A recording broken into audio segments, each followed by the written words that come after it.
Salam alaikum Azul, bonsoir.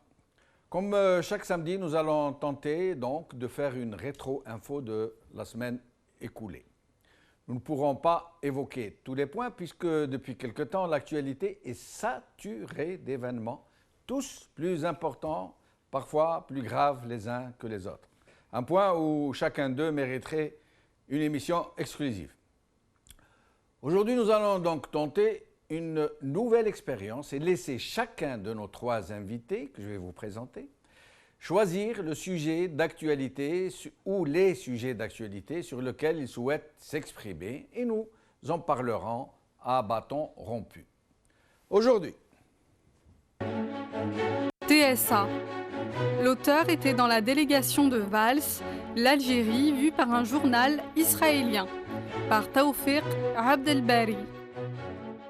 Parti UDM. Un commandement de bandits, choisir entre la politique et les affaires, par FLIR. El Watan. El Khabar en bourse d'Alger, la sortie de crise de Rebrab, par Nadir Idir.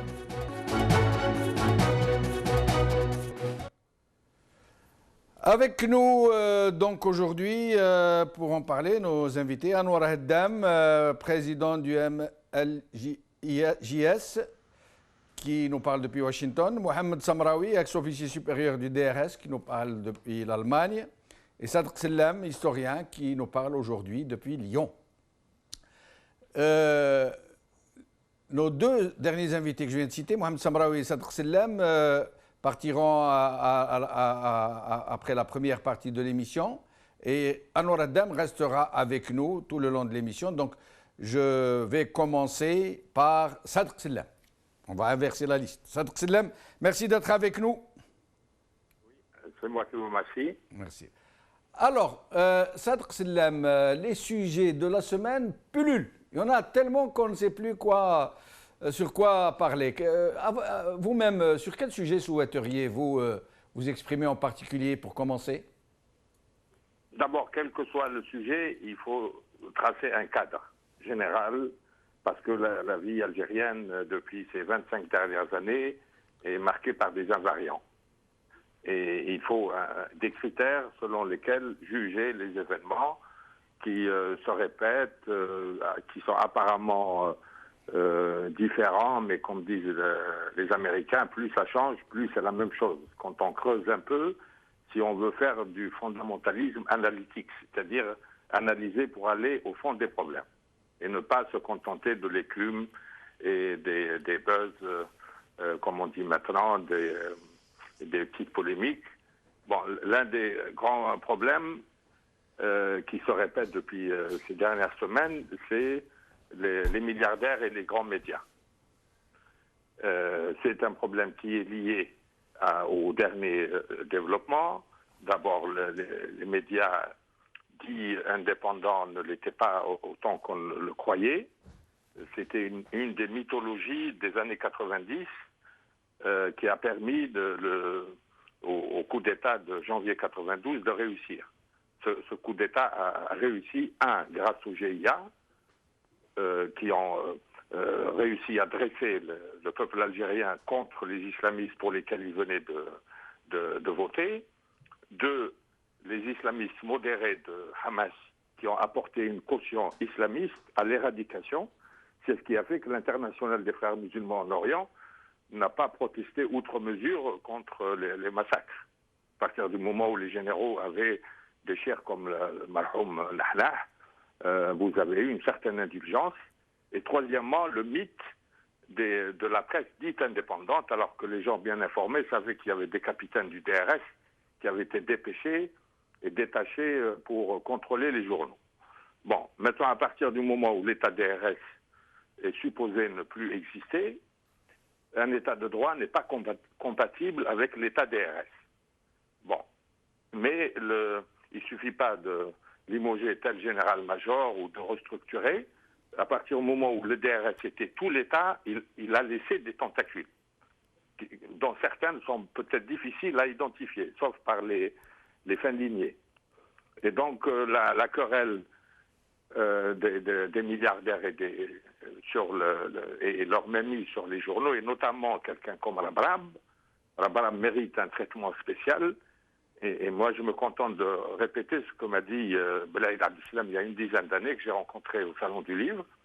Il m'a dit l'un de ses grands désaccords avec le ACE à l'époque, c'était à cause de Rabrab. Au moment où le pétrole n'était pas cher, l'enveloppe pour la convertibilité du dinar ne dépassait pas 200 millions de dollars. Alors qu'il y avait 100 ou 120 candidats pour changer les devises, pour acheter des machines à l'étranger. Un général-major est venu ordonner à Belaïd Abdeslam de donner les 200 milliards de dollars à Rabrab et à Rabrab seul. Voilà ce que c'est que Rabrab. On loue les mérites de capitaine d'industrie, etc. Mais il avait été le protégé des généraux-majors.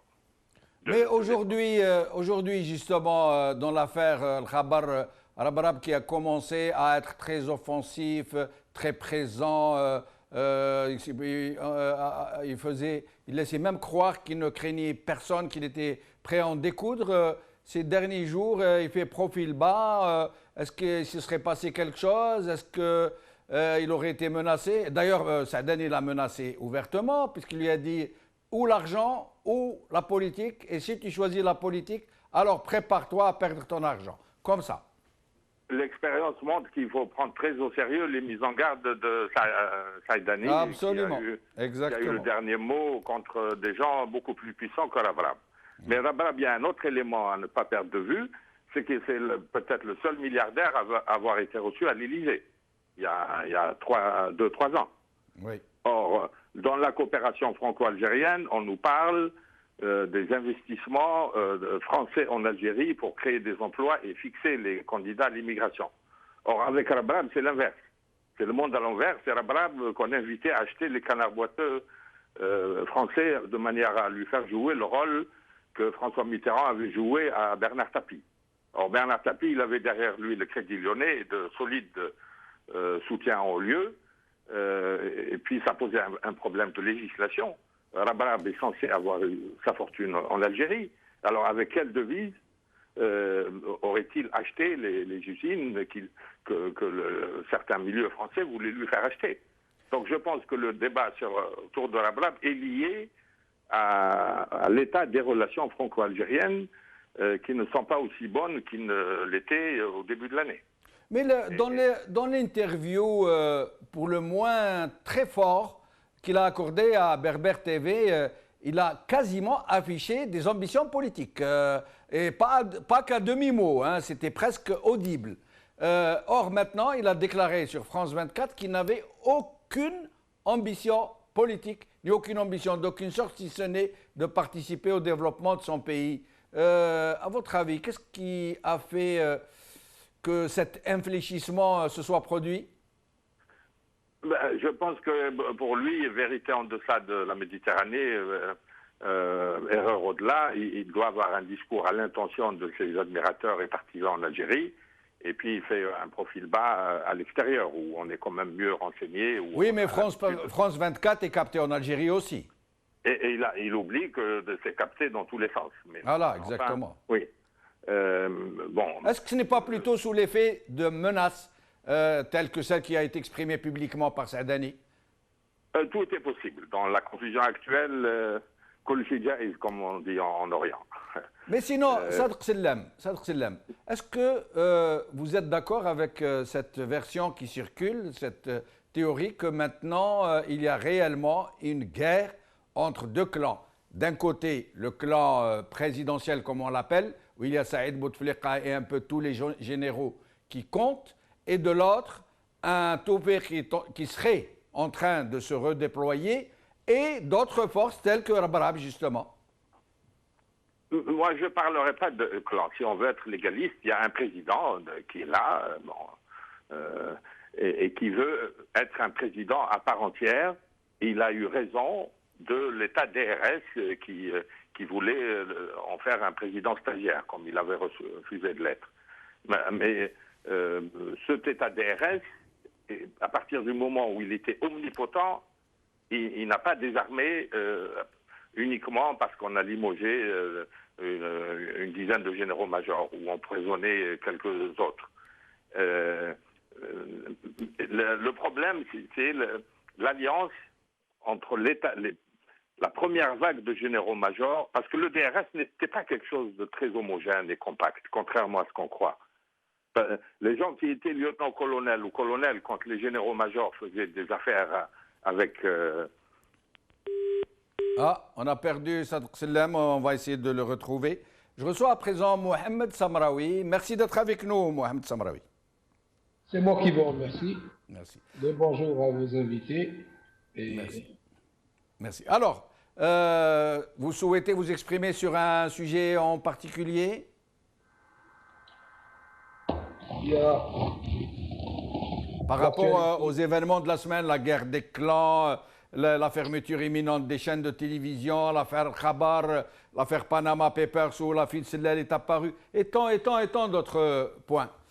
Oui, l'actualité est extrêmement riche ces derniers temps. Oui, en effet. Pour le mois.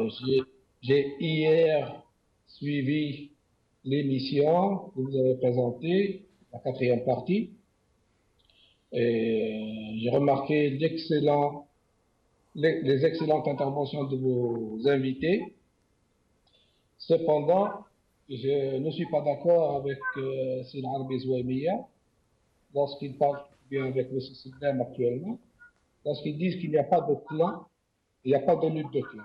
Donc, moi, je les invite, que ce soit Sidem ou que ce soit Arbi Zouaimia, à lire l'actualité, enfin, à lire les articles sur TSA et Algérie patriotique.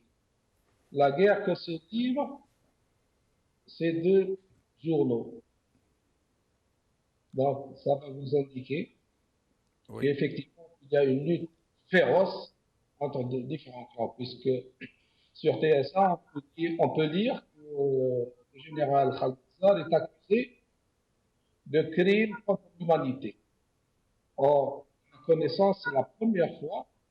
Mohamed Samraoui, on ne vous entend pas très bien. On vous entend, mais pas très bien. Donc, vous allez rester avec nous en image et nous allons vous appeler au téléphone. Comme ça, ce sera plus audible. Et je reprends Sadr Salem que nous venons de retrouver. Sadr Salem, je vous laisse poursuivre votre avis sur cette histoire de clan, pas clan. Oui, alors, ce que je voulais dire tout à l'heure, c'est que au moment où les généraux-majors soutenaient Rabrab, les colonels, les lieutenants-colonels cherchaient à faire alliance avec d'autres milliardaires.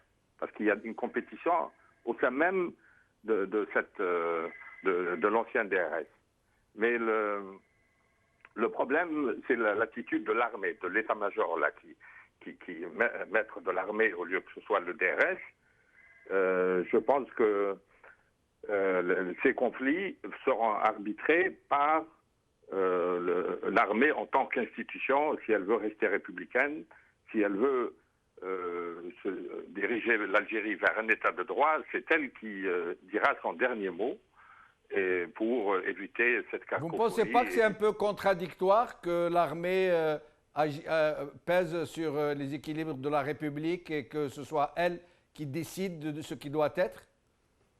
Alors, il vaut mieux que l'armée, de temps en temps, rappelle le droit, l'état de droit, plutôt qu'un milliardaire qui menace de faire de la politique pour mettre le politique au service du business.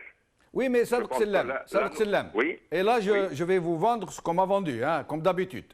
Moi, je n'ai pas d'informations particulières ni de sources particulières. Mais on dit que tous les généraux qui comptent, tous, à peu près entre 60 et 70, entre chefs de région, chefs d'armes, officiers supérieurs, des généraux des états-majors, du haut commandement, tous auraient rallié Gaïd Saleh et Saïd Bouteflika et que tous appartiendraient donc à un même clan. Donc, comment voudriez-vous qu'il soit objectif ou qu'il puisse arbitrer? Ben, justement, si ces trois entités forment un groupe solidaire, on ne peut plus parler de clan. La question à poser, est-ce qu'ils finiront par marginaliser les gens qui veulent continuer une vie politique marquée par des luttes de clans?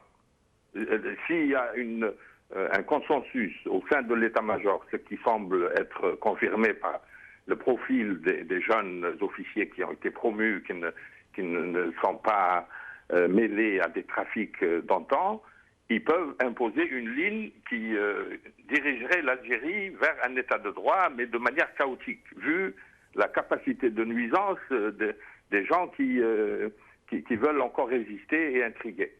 Alors, d'abord, c'est que le clan adverse, très vraisemblablement celui de Taoufik et des centaines d'officiers supérieurs qui ont été neutralisés, liquidés, renvoyés à leur foyer, qui sont en train de le rallier, qui seraient en train de le rallier, savent très bien qu'au sein de l'armée, il n'y a pas une véritable cohésion. Sinon ils n'oseraient pas affronter un tel colosse. Ça veut dire, peut-être qu'ils savent qu'il y a quelque chose qui cloche au sein derrière cette apparente cohésion. D'abord, il y a ceci. Et ensuite, qui vous dit que tous ces généraux, officiers supérieurs, généraux du haut commandement qui sont autour du clan présidentiel sont en mesure de pouvoir arbitrer et ne sont pas eux-mêmes impliqués dans des affaires de grande corruption? Là, on est très peu renseigné sur le nouvel état-major. A priori, il a un préjugé favorable de la part de la population, puisqu'il a eu raison de l'état DRS. Maintenant, il est certain que pour continuer à évoluer vers l'état de droit, ce sera beaucoup plus difficile. Mais on ne peut pas porter un jugement comme ça sur des gens qui ont peut-être raison de rester discrets. Parce que les gens qui se précipitent vers la caméra de télévision et les micros, on sait qu'ils n'ont rien d'autre à faire dans la vie effective. Mais Sadr Sellem, le problème est que ces généraux, moi je n'en connais personne, je n'en connais aucun parmi eux. Mais très vraisemblablement, apparemment, sauf erreur de ma part, ils ont tous accepté un 4e mandat d'un homme qui n'est plus capable d'assumer ses charges. Non, on ne peut pas les rendre responsables parce qu'à ce moment-là, c'était l'État DRS qui décidait. Oui, voilà. Oui, mais l'État DRS, ils y sont d'une manière ou d'une autre. L'armée est partie prenante. Il n'y avait pas le DRS tout puissant, tout seul, et le reste de l'armée non concerné. On peut pas, je ne pense pas que nous puissions simplifier de cette façon. Le Coran dit « Inna al-hasanat yudhibna as-sayyi'at ». À partir du moment où ils ont déboulonné l'état DRS, s'ils ont accepté quelque chose de répréhensible avant, les bonnes actions font oublier les mauvaises. Donc, et pourquoi ils ne déboulonnent pas l'actuelle situation d'un président qui n'est pas là, qui ne sert que de façade à une mafiocratie qu'on ne connaît même pas? Mais écoutez, le dernier mot n'a pas été dit, hein, l'histoire n'est pas terminée. On ne peut pas anticiper sur... Alors, moi, je suis désolé parce que mon rendez-vous arrive. D'accord. Donc, je termine sur un préjugé favorable pour les gens qui ont le mérite d'avoir déboulonné l'état DRS, qui a quand même... Ça veut dire que, avant de nous quitter, Sadr Sellem, ça veut dire que vous croyez en les officiers supérieurs de l'armée, en les chefs de l'armée, et que vous pensez qu'ils seront là au moment voulu pour redresser la situation? Je pense que la nouvelle génération d'officiers sont des républicains. Ils ne sont pas tentés par les anciennes pratiques claniques qui ont mis l'État au service de féodalité. Je préfère rester sur cet optimisme, mais l'histoire n'est pas terminée, je le répète. Et je pense que si ces gens-là ont eu la force et la grande volonté d'opérer les changements de l'an dernier, et ils ont encore des capacités d'avancer malgré les vents contraires et cette alliance entre milliardaires et les tentacules de l'ancienne DRS.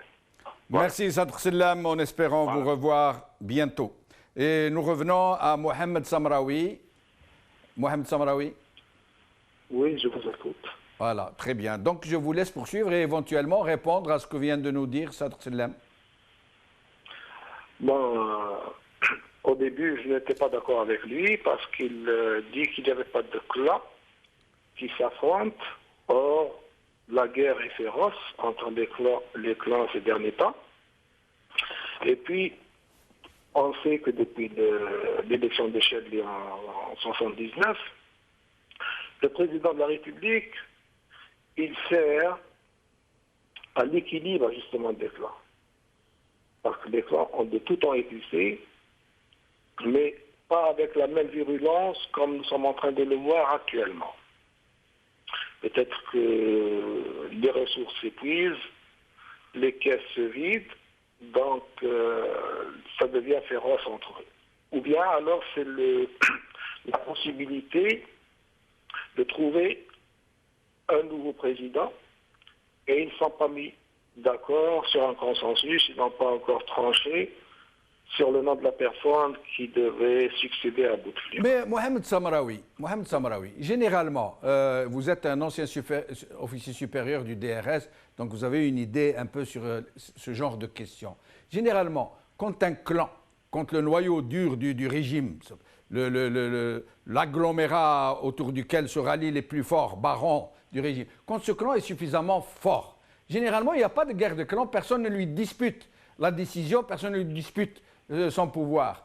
Généralement, des guerres de ce type surviennent lorsque des clans sont d'égale puissance. Sinon, généralement, la messe est dite, comme on dit.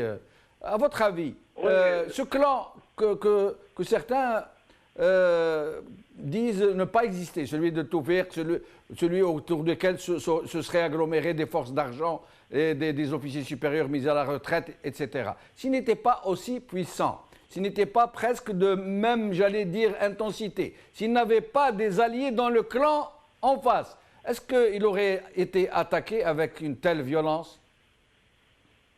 La guerre, elle éclate souvent, si vous avez remarqué, lorsque les réserves se vident, ou bien lorsqu'il s'agit de désigner un nouveau président. Sinon, les clans ne se disputent jamais parce qu'il y a des règles qui ne sont pas écrites. Donc, par exemple, le président il est respecté par tout le monde.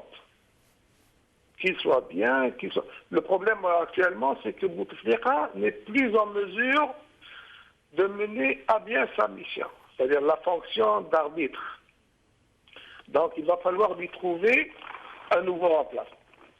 Et là, les clans ne sont pas mis d'accord sur le dauphin ou le prochain président. Les uns pensent sur Yahya, d'autres sur Chakib Khalil.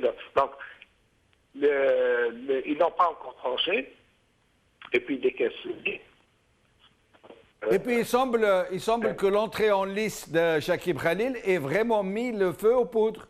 Avant qu'il n'arrive, Chakib, c'était plutôt affleuré, moucheté. Là, c'est l'artillerie lourde, carrément. Mais à mon avis, Chakib Khalil n'a qu'une chance d'être désigné président. Parce que ni lui, ni le frère du président. Ça, c'est pratiquement une certitude. Hein. Mais pourquoi alors, dans ce cas, pourquoi tentent-ils leur chance s'il n'a aucune chance? Parce qu'il y a des seconds couteaux qui font l'affaire d'un clan au détriment d'un autre. Il y a Sellal, il y a Ouyahia, il y a l'Arbi Brahimi, il y a tout le temps moyen de trouver une manière de placer une marionnette.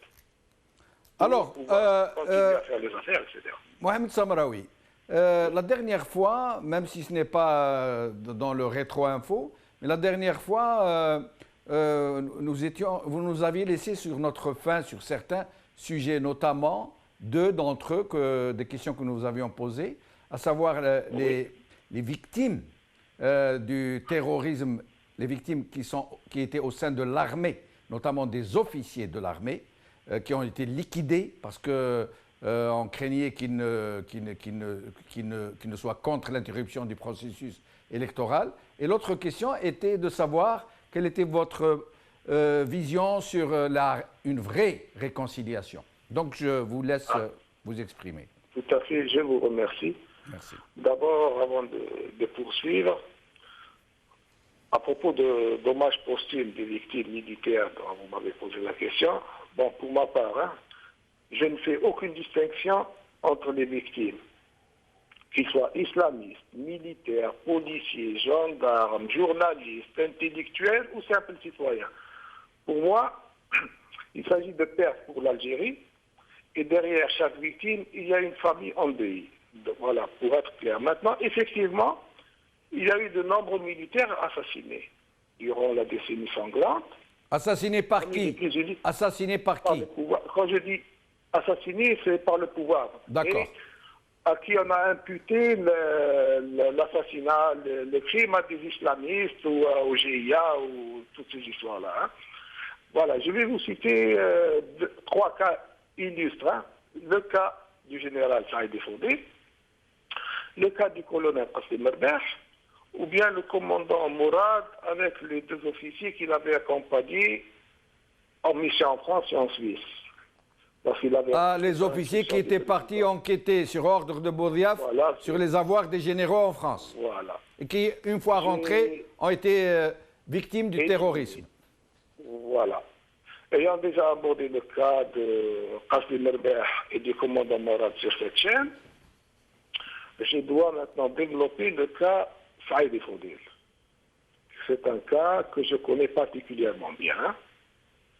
Saïd Foudé, il a déjà été victime en 1994 d'un cambriolage de sa villa à Meftah. Les voleurs, hein, entre guillemets, ils ont tout dévalisé, mais ils ont épargné la vie de sa belle-sœur. Il y avait sa belle-sœur qui gardait sa villa, ils sont venus le soir, ils l'ont vidée, mais ils n'ont pas touché à la belle-sœur.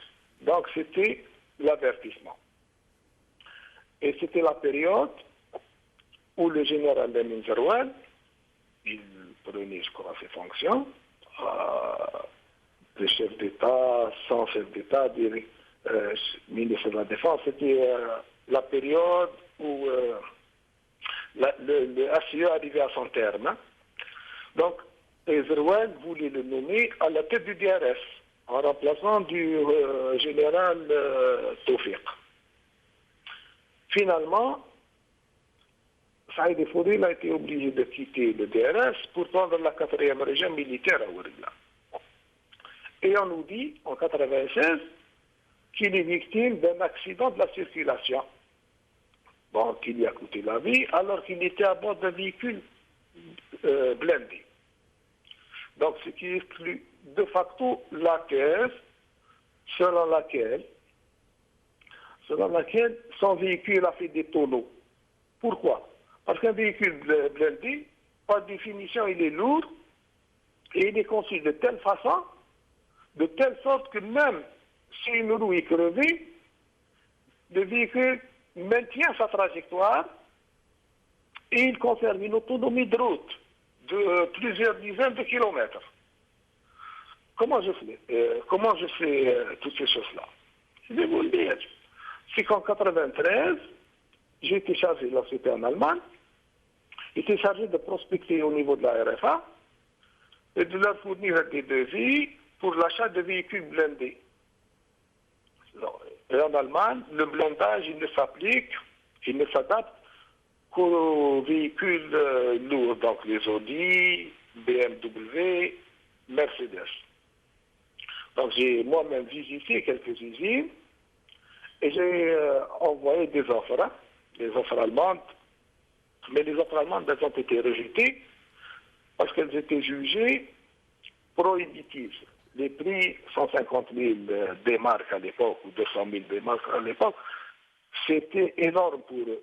Donc ils se sont rabattus sur l'Italie. Je crois qu'ils ont eu un marché, conclu un marché avec l'ancien Fiat. Mais je vais vous dire la vérité, hein, parce qu'avec moi, il était hors de question de bénéficier de ristournes ou d'une quelconque enveloppe ou d'une quelconque corruption. Donc, en Italie, il y avait le colonel Fauzi, et ils ont préféré acheter des véhicules d'Italie. Donc, voilà, un véhicule qui ne peut pas, un véhicule d'Inde ne peut en aucun cas subir des tonneaux. Et donc, il s'agit d'une bombe qui a été placée ou d'un attentat. On on a dû faire quelque chose au véhicule pour que... Et par qui, à votre avis, qui serait derrière? Il y a eu une commission d'enquête en 1996 et elle a conclu à l'implication du DRS. Je crois que même certains journaux dans le matin à l'époque, ils ont parlé de cette commission d'enquête impliquant de hauts officiers du DRS, même de la DCSA, pour être plus précis. Donc il faut revoir dans les archives et vous trouverez ça. Ok, d'accord. Donc c'est un cas effectivement où des militaires ont été assassinés. Donc le deuxième point que je voulais aborder par rapport à la dernière intervention, c'est le cas de ma vision de comment, à mon avis, je conçois une réconciliation véritable en Algérie. Un, comme il y a eu des crimes, par exemple les enlèvements de disparus, tout ça, donc la responsabilité de l'État, elle est là. Donc il y a la culpabilité de certains fonctionnaires de l'État, que ce soit de la police, du DRS, de la gendarmerie. Donc, ce sont des gens qui sont venus prendre avec. Donc,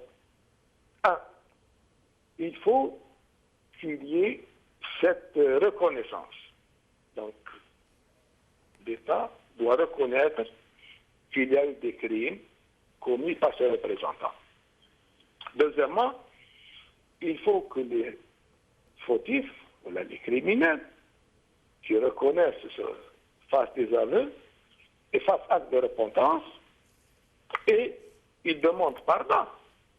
Donc il faut que ces gens soient jugés. Donc la justice doit les juger et s'il faut les pardonner, c'est d'abord aux familles victimes ou plus tard s'il y a une décision présidentielle, une amnistie présidentielle ou autre. Donc ça se fait dans le cadre où l'État est responsable et coupable. Donc il reconnaît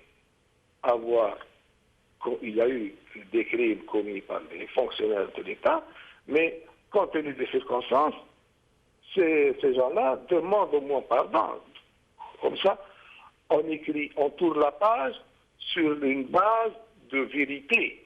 Parce qu'aujourd'hui, les victimes, ils ne peuvent pas, les parents de victimes, les familles de victimes, ils réclament justice, c'est leur droit, parce que l'État, il a le devoir de protéger ses citoyens, et non de les tuer ou de les assassiner parce qu'ils sont en désaccord avec la politique. Ouais. Donc c'est ma vision. Donc si j'ai bien compris, comment vous voyez une réconciliation éventuelle à 3 conditions. La réconciliation, elle passe par 3 bases.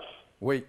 Il faut des mécanismes précis, acceptés par tout le monde, basés sur la justice, basés sur la vérité et basés sur la demande de pardon que feraient les gens qui sont suspectés de crimes ou qui sont... Ça veut dire, comme vous nous l'avez dit, reconnaissance des crimes commis, repentance et demande de pardon. Et après, qui pardonne? Est-ce que c'est l'État qui pardonne? Est-ce que c'est le peuple? Après, d'abord, c'est les familles s'ils pardonnent ou pas. Et puis, sur cette base-là, lorsqu'on saura que ce qui s'est réellement passé, qui sont les auteurs, qui sont ceux-ci, comment se sont déroulées les circonstances de ces enlèvements, de ces assassinats, il faut qu'ils soient connus. Et à partir de là, sur une base de vérité, on peut prononcer ou bien promulguer une loi sur une réconciliation qui sera... Bon, elle ne sera jamais acceptée à 100%, parce que quelqu'un qui a perdu un fils, un père, un frère, quelqu'un de très cher, il peut ne pas pardonner, c'est son droit. Mais s'il y a un consensus, il faut qu'on arrive au moins à un consensus national qui permette une sortie de crise et qu'on tourne la page d'une manière définitive sur une base Merci. accepté plus ou moins par l'ensemble des Merci Mohamed Samaraoui. Merci. Reste donc, on a essayé de partager le temps de façon équitable entre les trois invités. Donc, c'est Anwar Haddam qui est avec nous maintenant et que nous remercions d'avoir accepté notre invitation. Ahlan wa sahlan. Ahlan bik, c'est Anwar. Alors, est-ce qu'il y a un point en particulier sur lequel vous souhaitez vous exprimer? Enfin, la situation, elle peut se résumer au fait qu'on est toujours en Algérie, on cherche toujours cet état de droit. Parce que si on prend tout ce qui a été dit par vos invités, c'était ça le problème essentiel. Cette question que ce soit la question de la réconciliation, je reprends le dernier thème de Mohamed que je salue. Oui. Cette question de réconciliation, on était parmi les premiers à avoir appelé à rétablissement de la vérité, à une véritable réconciliation, mais en conclusion, on est arrivé à cette conclusion que dans l'absence d'un état de droit, dans l'absence d'une volonté politique au sein du pays, on ne pourra jamais avoir cette réconciliation nationale. Donc autant œuvrer pour qu'il y ait un état de droit. Et ce qui se passe maintenant pour cette question de Rabrab et de Khabar et tout cette et que finalement il va vendre ce parce que à mon avis personnel c'était une énième histoire qui a été comme ça lancée pour l'opinion publique pour qu'elle s'occupe de ça et ça rentre dans cette vision entre guillemets du pouvoir en place à Alger, non pas de résoudre la crise algérienne, mais d'essayer de la gérer, à chaque fois par des petites histoires.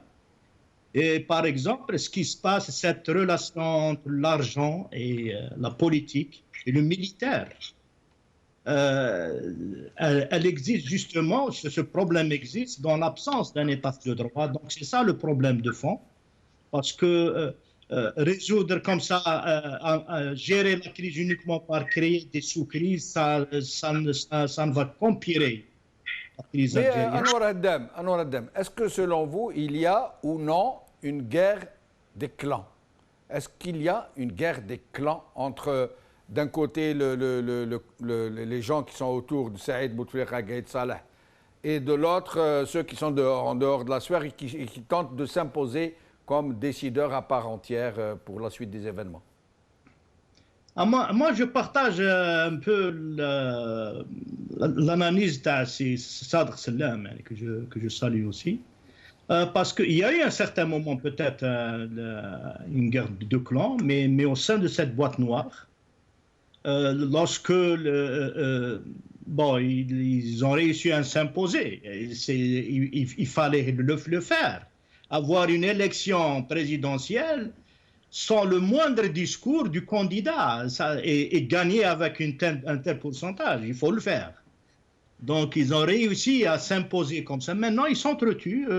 Mais je pense que maintenant, on est post... Enfin, ils s'entretuent pas encore. Ils n'en sont pas encore là. Mais façon de parler, oui, d'accord. Oui. Ils s'entretuent politiquement, etc. Oui. Parce qu'il y avait des gens, où sont-ils?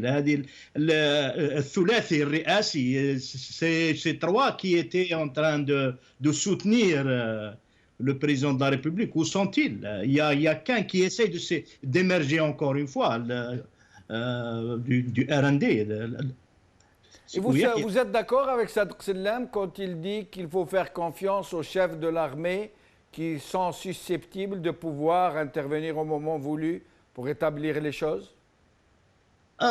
Moi, je pense, parce que mon approche vraiment elle est un peu différente. Moi, je pense que la question de fond, c'est qu'il faut, il faut faire comprendre à tout un chacun que seul un État de droit pourra être un garant durable des intérêts des uns et des autres, du simple lambda et citoyen au plus grand milliardaire du pays.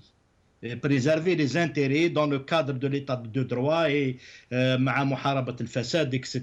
Donc, mais il faut une étape de transition. Définitivement, j'ai été parmi ceux qui ont toujours dit que l'armée devrait avoir un rôle important dans cette période de transition, mais vers un état de droit, et non pas pour perdurer le même système politique. Et c'est ça le problème de fond dont on n'arrive pas à s'exprimer. Mais Anwar Haddam, on sait généralement comment ça finit quand une armée se mêle d'une période de transition. Généralement, elle finit par prendre le pouvoir ou le reprendre, ou le reformer à sa manière, ou le reconfigurer de façon à être toujours présente.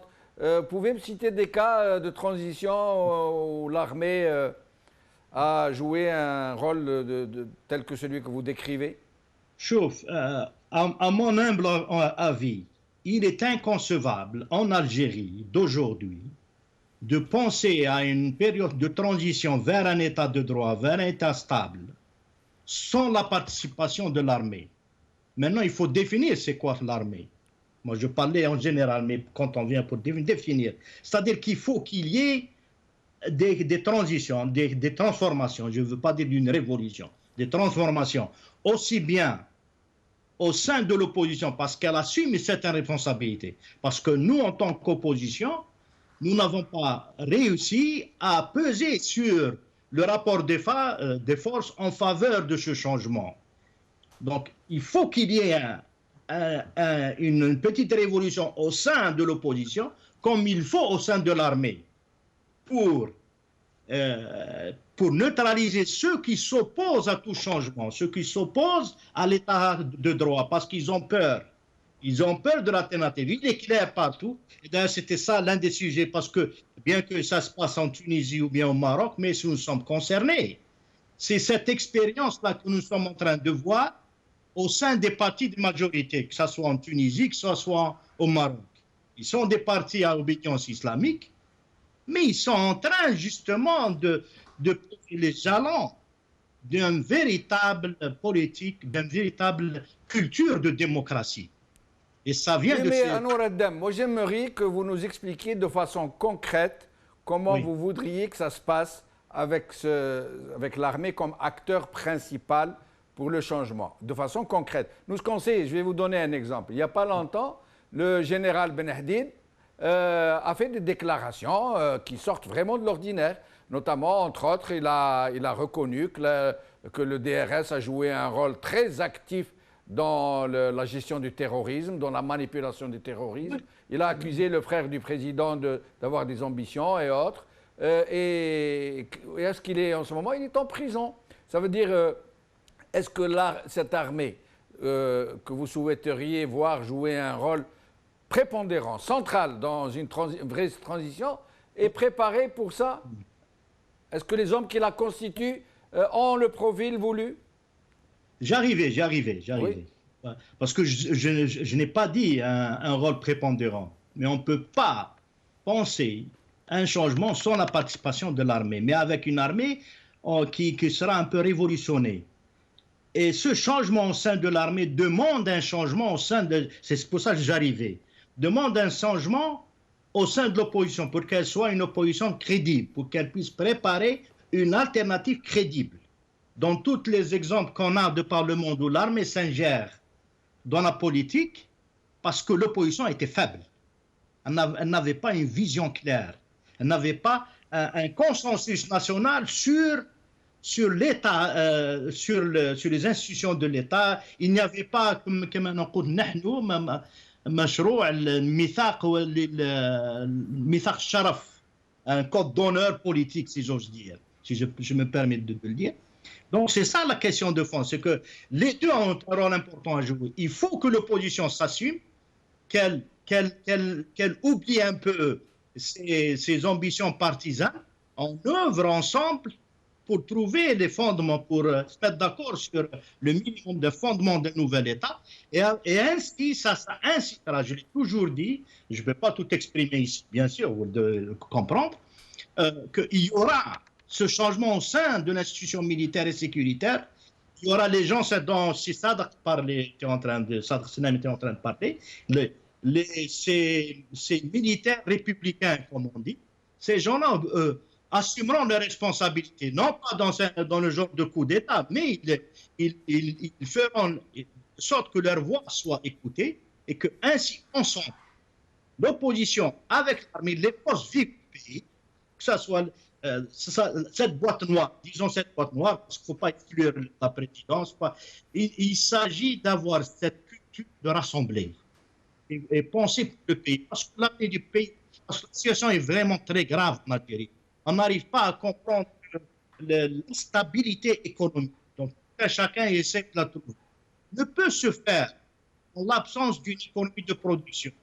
Et l'économie de production ne peut se faire cette stabilité économique en l'absence d'une infrastructure qui permettrait une économie de production et ainsi en l'absence, comme on dit toujours, des investissements, mais État Raqaba, ils sont tombés dans le façade. Ça demande une transformation politique. On ne peut pas... Anwar Addam, vu la gravité de la situation, vous savez que la situation est arrivée à une telle gravité, moi personnellement, ce que je pense, même si tous ces gens qui ont le pouvoir venaient demain nous remettre les clés, nous rendre les clés du pays, nous dire « les Algériens, tenez, on vous rend les clés, faites ce que vous voulez, on se retire, on s'en va et on vous rend même l'argent qu'on vous a volé ». Même s'ils font ça demain, ce sera très très très difficile de remettre ce pays sur les rails. Comment voulez-vous aujourd'hui, dans une telle situation, dans une telle gravité, c'est tragique, c'est quasiment indescriptible, la crise multiforme qui frappe ce pays. Comment voulez-vous, avec des solutions presque théoriques, j'allais dire, seulement théoriques, arriver à changer quelque chose? Pourquoi ne proposez-vous pas quelque chose qui soit vraiment, qui vienne vraiment du fond du peuple, qui vienne de l'Algérie, des Algériens, de la société algérienne, pour qu'elle se soulève, pour qu'elle se soulève, je parle de façon pacifique, qu'elle prenne son destin en main, ces solutions dont vous parlez, qui ne sont que politiques et qui ne sont que théoriques, vous pensez qu'elles sont vraiment praticables? Non, je pense qu'elles sont pratiques parce qu'elles sont basées sur une analyse profonde de l'Algérie profonde. C'est vrai que moi, personnellement, je vis à l'extérieur du pays. Et ça parce que je suis toujours empêché de rentrer au pays. Mais nous appartient à un mouvement quand même qui est deepement, qui est vraiment profondément en société. Donc, que ce soit le mouvement islamique, le Bina al-Hadari, ou bien le parti politique, la branche politique, le Hurriya ou l'Adala al-Ijtimaïya. Donc, il se passe cette analyse. Ce qui se passe en Algérie, c'est qu'il y a un manque de confiance. Le peuple a perdu la confiance dans l'élite. Premièrement, ça justement, c'est de la théorie. Dire que le peuple tout entier va faire le changement. Ça, c'est vraiment du populisme. Je m'excuse de cette expression, mais c'est du populisme. Et le peuple, qu'est-ce qu'il attend? Il attend qu'il y ait une élite qui prenne le leadership, qui prenne ses responsabilités. Et ça, c'est ce qu'on est en train d'œuvrer. Nous, en tant que mouvement, nous pourrons gérer l'Algérie. Nous avons les cadres moyens pour gérer. Mais nous ne voulons pas de ça. Nous voulons parce que c'est un fondement. Nous sommes en train de bâtir un nouvel État. Et ça doit être en collaboration avec toutes les tendances politiques. Que tous les partis politiques, que toutes les tendances politiques sortent un peu de ce partisanisme, de cet esprit de partisan et qu'on réfléchisse ensemble pour notre pays. Essayons de nous mettre d'accord sur le fondement d'un nouvel État et si on pourra œuvrer ensemble et ouvrir... Mais en moins d'une minute, Anwar Addam, parce que nous arrivons à la fin, comment comptez-vous arriver à un tel idéal? C'est justement ça, nous avons déjà commencé à essayer d'œuvrer pour avoir un espace où on peut discuter. Et comme ça, comme Al-Magharibiya et d'autres espaces, ils sont en train de nous ouvrir parce que, alhamdoulilah, peut-être c'est la seule qanat qui nous permet de nous exprimer comme ça. Donc, il faut qu'il y ait ça. Et aussi, et ça, bien sûr, il y a les conditions actuelles. Et l'essentiel, c'est qu'il y ait un débat, un niqash avec l'institution. Moi, je suis pour l'ouverture vers l'institution militaire et qu'on ouvre l'État. On n'a pas un déficit nationaliste. Nous sommes tous des nationalistes. Il faut que ces militaires comprennent que c'est dans leur intérêt, l'intérêt de tout le monde, leurs intérêts seront préservés par un État de droit. Et nous avons, comme c'est ça ce que j'essaie en train d'élaborer, je finis en 2-3 secondes, ce qui s'est passé en Tunisie avec Harakatul Nahda, c'est un grand pas en avant. Même nous, les islamistes, nous avons le sens de responsabilité. Nous voulons que la politique soit dirigée par les politiciens. Nous, tous les partis politiques, que ce soit islamistes ou non islamistes, on se cache toujours derrière les débats idéologiques qui n'ont aucun sens. Et on ne réfléchit pas sur les intérêts du pays. C'est ce que Harakat al-Nahda a voulu faire comprendre au monde. Que Harakat al-Nahda, maintenant, c'est un parti politique, c'est des politiciens, ils s'occupent de la politique, se trouver des solutions pour le logement, pour l'emploi, l'économie et pour la sécurité, comment combattre ce terrorisme qui a été certes chez nous en Algérie. Moi, je le dis ouvertement, qui a été commencé par le pouvoir en place à Alger pour se justifier, mais maintenant il est out, c'est le devoir de tous pour essayer d'arrêter ça. Merci. Merci Anwar Haddam, merci Mohamed Samraoui, merci Sadq Salem, merci à vous, chers amis téléspectateurs, de nous avoir suivis. Bqaw ala khair, b'slama.